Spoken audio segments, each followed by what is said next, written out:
G'day guys and welcome to my channel. My name is Danny Bird. If you're new to the channel, welcome. I hope you consider subscribing. If you're a returning viewer, welcome back, and hopefully the videos that I've posted before are helping your golf game improve. In today's video, we're going to look at how you can gain some distance really easily. Common mistake I often see players make. We're going to discuss it. I'm going to give you some training drills. I'm going to get you hitting the ball longer than you ever have. Okay, so you would just witness two swings that I've posted up there. The first one, that's the swing that I see most commonly with players. Well, technically it looks pretty good. We often see players trying so hard to control the golf ball with their driver that they're not willing to just do this one little move which can help hit the ball further. In the second part of the video there, you're going to see me creating that move. Now, I can hear you guys asking, what is that move? Guys, it's very simple. If you've had the opportunity to watch any of the world's fastest players training, if you have a look on Instagram, you're going to see lots of long drive players. And they all do this very similar move. When they're setting up to hit the golf ball, they'll set up themselves nice and wide. What they're going to do is, as they start their takeaway, there's going to be a very slight shift to the trail side. And next is where the key move comes in. They're going to extend and stand tall. You're going to see here that they're almost going to get out of posture, which traditionally we as coaches would suggest you should stay in posture. When it comes to hitting your driver longer, we want to be able to create as much width and as much space and as much gap between the club head and the golf ball as is possible, because we need that time to generate speed. So how are we going to go about training to get this additional gap? Guys, let me show you. So for my players wanting to train at home, guys, this can be done with as little as an alignment stick.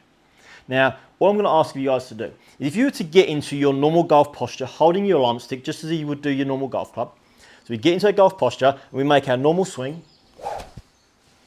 So what we're going to be doing here is listening for the sound of the alignment stick. So that sounds pretty fast. That's my normal style golf swing. But what we're now going to do is we're going to take the alignment stick here. I'm going to ask you guys to swing, and I want you to physically stand up and out of posture. You can see here my head's tilting slightly to the right. I'm going to get our hands nice and tall. And from here, work down. Slow motion again, to the top, hold it, and down. Now I know you guys can hear a significant difference in those two swings. But we need to incorporate the ability to maneuver that alignment stick in a free-flowing state. So then what we're going to do, we're going to do 5 of those swings where we kind of stop at the top and then work down. And I want you to do one where we just do a normal flow backswing.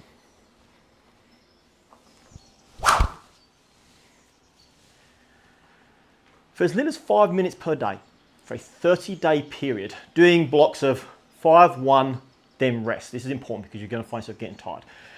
I can feel myself a little bit tired just as I'm explaining in this video.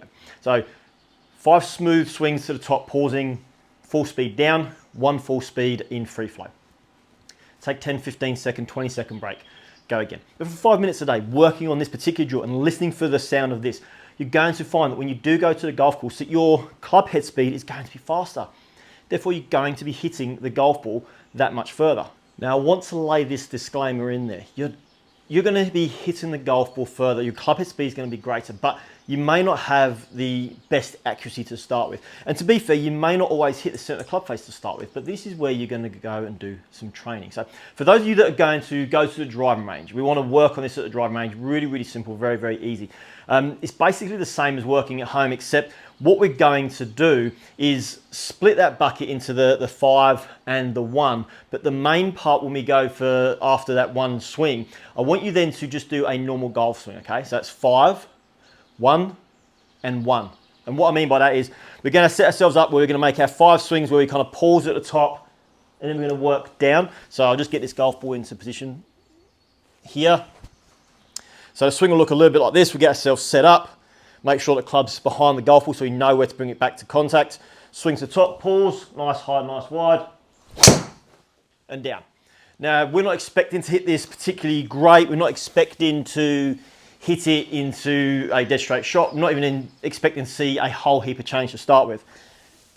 But we are going to after we do our block practice. So 5, then we're gonna do our 1, so I'll demonstrate that now. So this will be the free flowing one. So still trying to get ourselves nice and tall. So free flowing. What we should find, and interestingly there, my ball speed jumped up quite significantly, so that's good, even though I was a little bit off the toe. Then when we go to do our normal golf swing, so this is where this is important. So we're going to set ourselves up and go through our normal swing process as if we're out on the golf course, and we should find, maybe not that first golf ball, but certainly by the end of the session, and if not the end of the session, certainly the second session we go back, we're going to be swinging the club a bit faster, a bit more ball speed, and we should see a little bit more distance. So this is going to be my normal swing, hopefully with that additional power.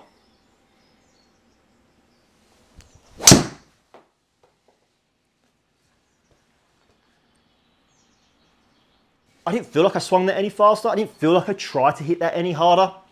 I certainly didn't try to hit it any harder than the training I was doing. But doing the excessive, the exaggerated training moves, I was able to push, even in just 3 or 4 shots there, my ball speed jumped up, my carry distance jumped up.